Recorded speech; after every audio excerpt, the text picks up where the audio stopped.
Hello everyone, this is Brock Lesnar versus rtruth Street Cage match. If you like the content, please like, subscribe, share and enjoy the match.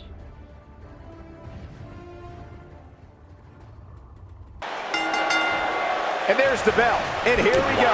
This is the type of battle that you can show someone who's new to our brand of entertainment and say, this is what WWE's all about.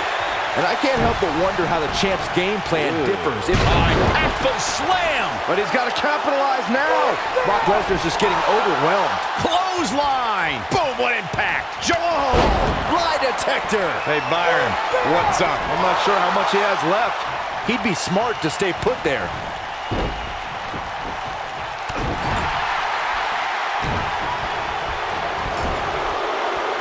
Oh, right to the body, that hurt! He wants no part of this.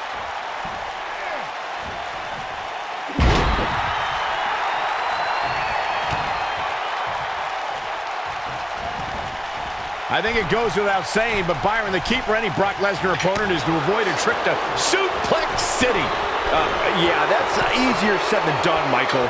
Big or small, Lesnar has sent everybody he's been in the ring with to Suplex City. Ooh, what impact. Oof. Oh, nasty impact.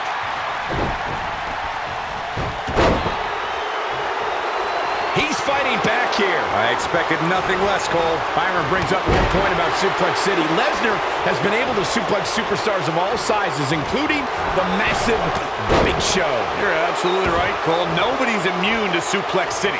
And for me, my favorite part is watching Paul Heyman count along with each and every suplex. Ooh, what a stomp. Good grief. Boom, right in the button. Brock Lesnar starting to teeter. I'd say he's starting to feel the pressure a bit.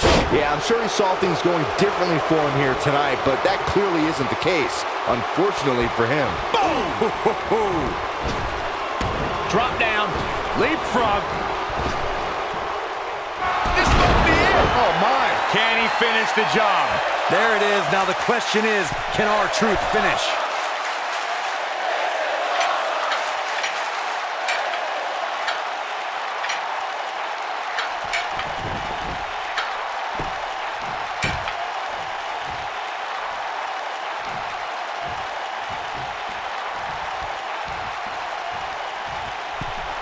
Sometimes I'm surprised rtruth was able to focus long enough to create a finishing move. When Truth drills an opponent with the lie detector, what usually follows is a 1, 2, 3. Nailed it. Boom! Whoa! You gotta believe this one's over.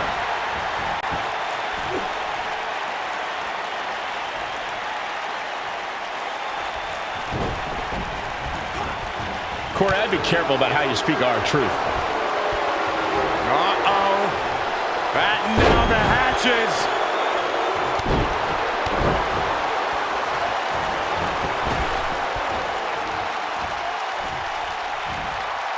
Painful attack focused on the chest. Ooh, what impact. Oh, debilitating elbow drop. Elbow drop with authority. rtruth was a gifted athlete in high school who received several scholarship offers to play football and baseball. But Truth's love of music caused him to turn down those offers and pursue his dream of being one of the top lyricists in hip-hop music. This might be it. Oh, my. Dodges that one. Here we go. Brock Lesnar is setting it up. Reverses that one. I don't think anyone would... Uh-oh. Batten down the hatches. Devastating elbow. Bad spot for him to be in here, guys. He's got to do something to get back in this thing.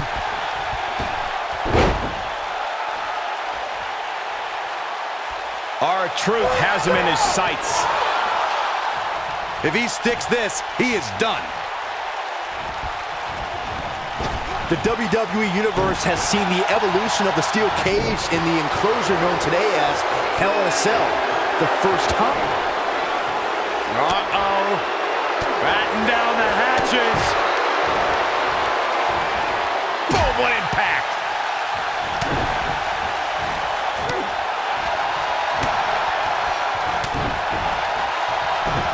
strike. What a strike. Byron, we talk about the progression of steel cage matches and the type of structures that have been spawned from them. I need to point out that some cages have been electrified. One was made from bamboo in the form of a Punjabi prison match. And of course, the elimination chamber with glass pods and steel doors. And today we have the asylum match, where weapons are on top of the cage. Just goes to show you that times may change, but the objective to destroy an opponent remains the same.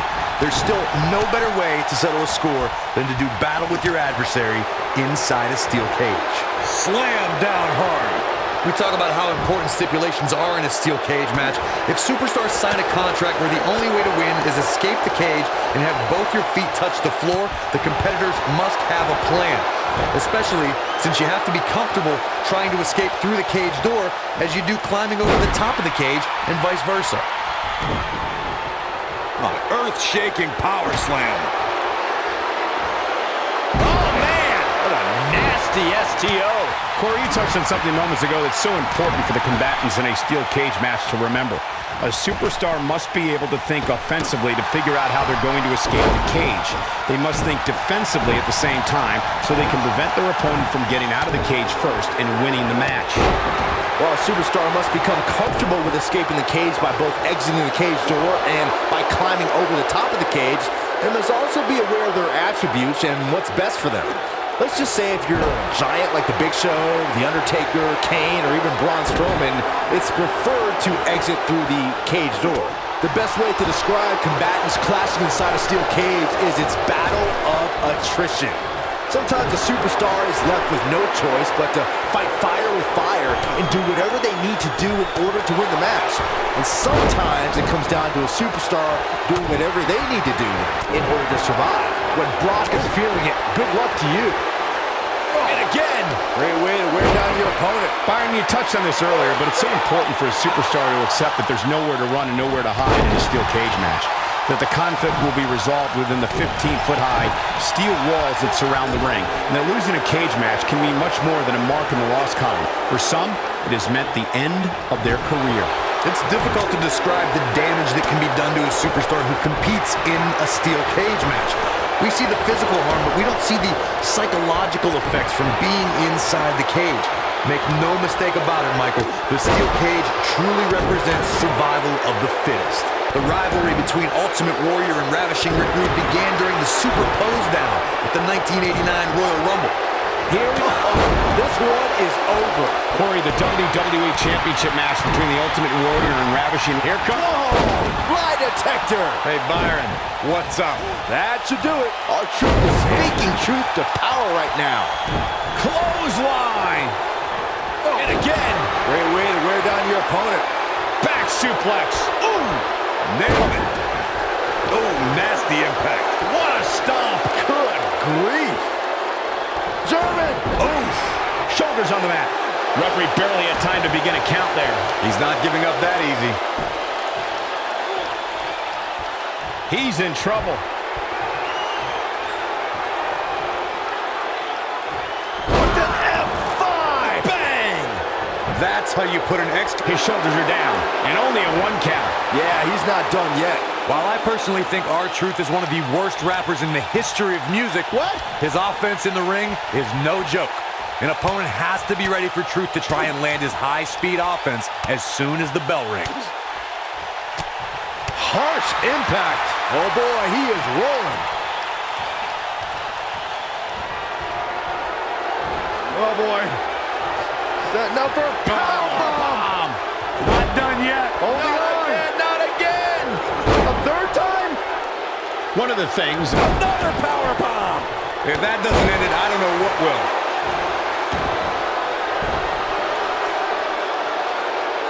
The slam. He's going for the pin, and he breaks the cover. Oh, wow.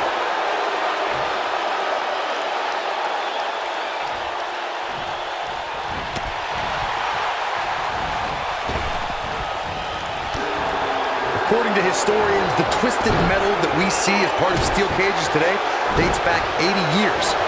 To settle a dispute between competitors Jack Bloomfield and Count Pietro Rossi, the two great job escaping, trying to turn this thing around. Bang!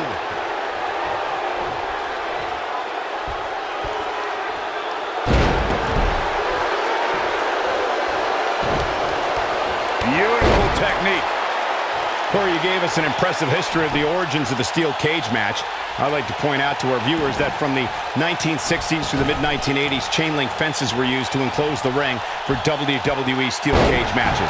A superstar could win by pinfall submission or by exiting the cage through the cage door or climbing over the top of the cage. We should also point out, Michael, that the way to win a steel cage match can vary by match depending on what was agreed to before contracts to compete in the match were signed.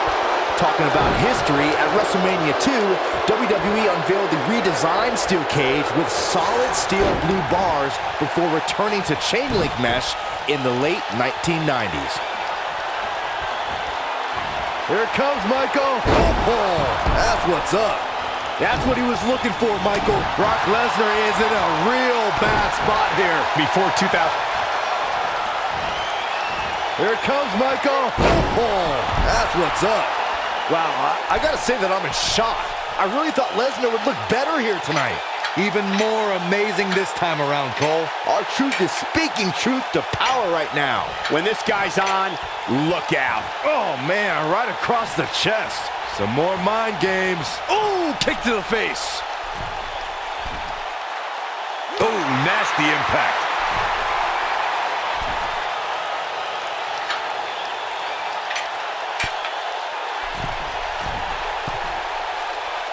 The steel cage is a massive enclosure that stands 15 feet in height.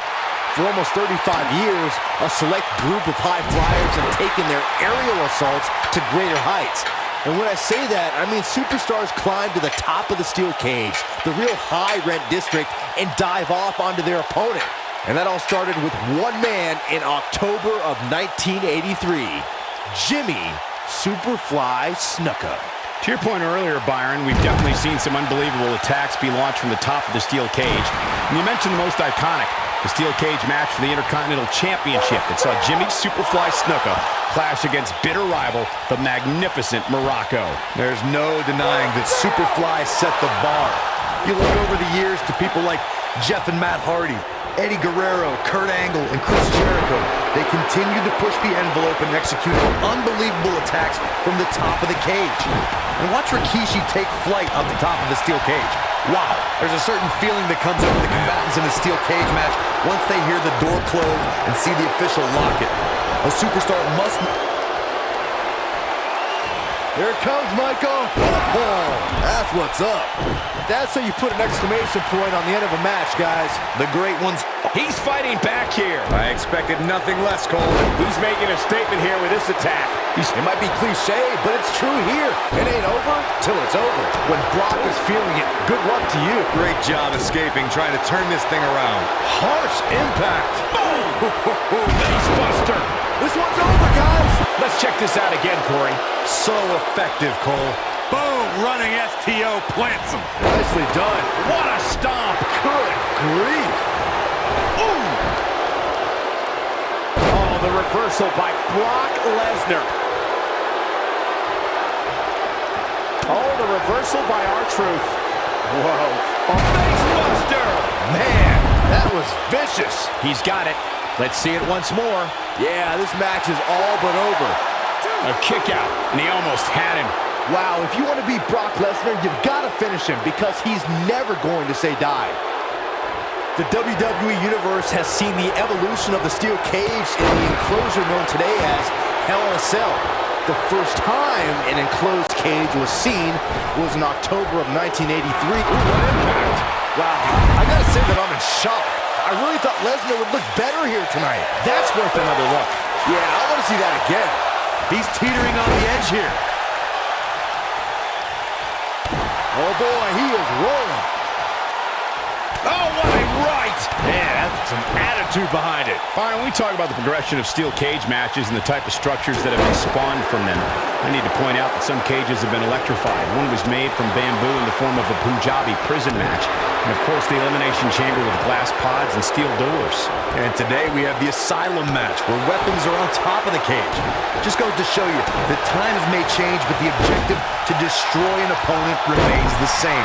There's still no better way to settle a score than to do battle with your adversary inside a steel cage. There's a certain feeling that comes over the combatants in a steel cage match once they hear the door close and see the official lock it. A superstar must know that their body is going to be thrown against the steel, that their face will most likely be raked across the cage, and that anything is legal in this environment. What a stomp! Good grief. You gotta believe this one's over. Brock Lesnar with a nice reversal. You spoke about this earlier, Corey. It's crucial for a WWE superstar to fully understand the gravity of the situation they're in when they battle inside a 15-foot-high steel cage. An individual must be ready to endure pure brutality and be prepared for the fight of their life. No one leaves a steel cage match without scars. Corey, you said something of value for once, and that anything is legal inside the steel cage. To that point, something else we've seen over the years is interference. Whether it's The Undertaker coming up through the ring or John Cena getting bashed in the head with the cage door from the outside, it's all legal in the cage. Guys, when you look at Brock Lesnar and his massive frame, I think it's safe to say the man was built for destruction. This might be it. Oh my! Look at this!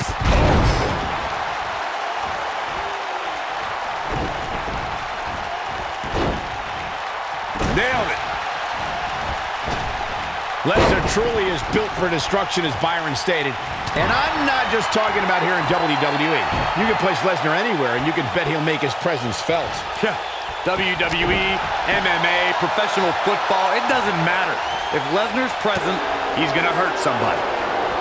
R-Truth with a nice reversal. Brock Lesnar just too fast for him. Lightning speed from the Beast.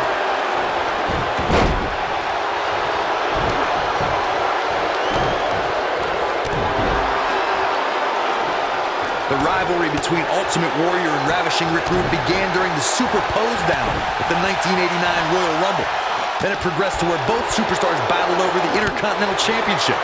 At SummerSlam 90, the rivals met inside a 15-foot-high steel cage for the WWE Championship. Victory could be achieved by pinfall or escape from the cage. When Brock is feeling it, good luck to you. Corey, the WWE Championship match between the Ultimate Warrior and Ravishing Rick Rude is the second half of the double main event at 1990 SummerSlam. The rivalry between the Warrior and the Ravishing One was so heated that no one knew what to expect once the two men were able to battle inside a steel cage, which at the time was the most grueling match in all of WWE. The Ultimate Warrior dominated early on with his incredible strength. Rick Rude turned the tables and used the steel surroundings to his advantage. At one point, Rude dove from the top of the cage onto the Warrior. But after the Warrior's signature Gorilla Press Slam, He thinks he has it! An easy kick out there. It's way too early. I don't know if there's another superstar in WWE who loves entertaining more than R-Truth. But if you cross the line, R-Truth is more than happy to let a superstar know what's up. Slam with authority. Boom, what impact! Shades of JBL with a follow-away slam. R-Truth, here's the cover. R-Truth did it. Let's look back on the action from the last match. Look at him go. Almost forgot about this one. Man, this was great.